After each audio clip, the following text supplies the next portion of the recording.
Time has not always been kind to this precious landmark, but this week Denver is saving our sundial. Plus, we're getting help for victims of domestic violence and a closer look at one of the items you'll be voting on this fall. I'm Rebecca Jacobson, and here's what's happening in your city now.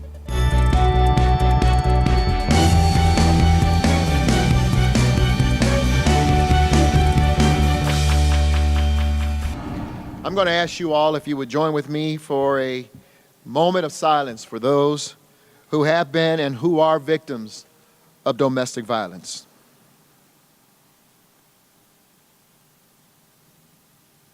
In October, Denver shines a light on domestic violence. Domestic violence used to be what happens behind closed doors. It was something that was private. I'm here to tell you that is most certainly not the case.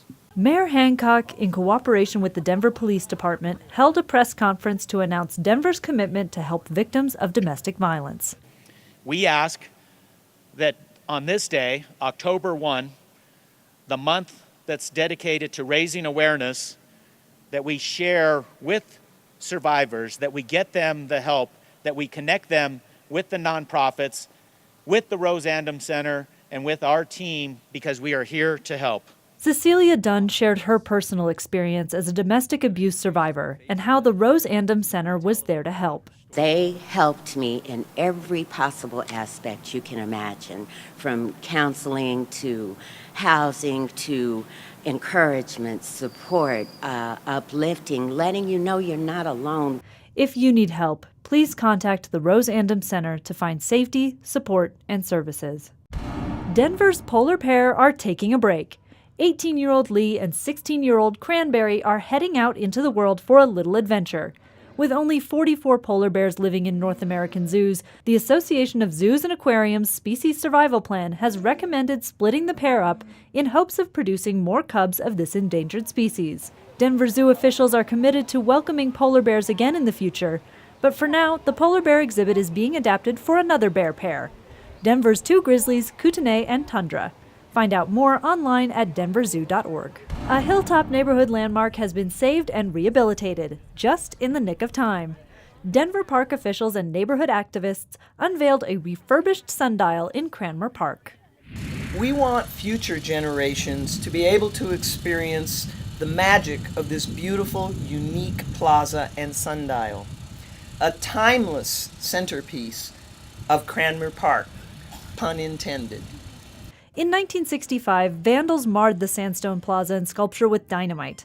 A replacement 6-foot sundial was installed in '92, but outmoded construction and years of Colorado winters left the park once again in disrepair.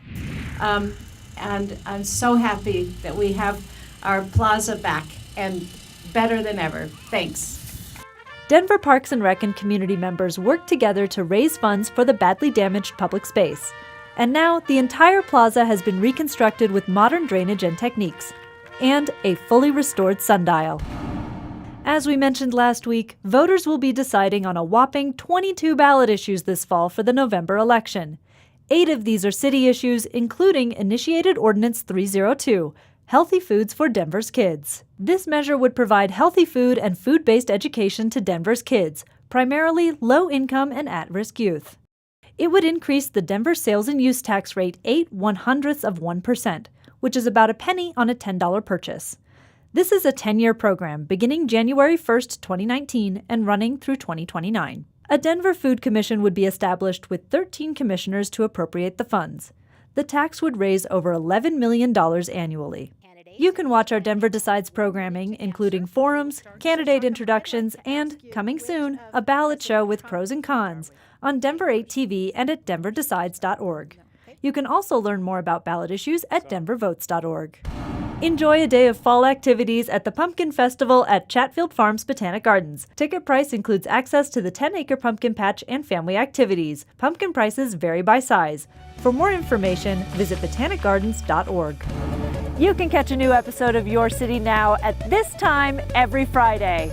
Thanks for watching, Denver.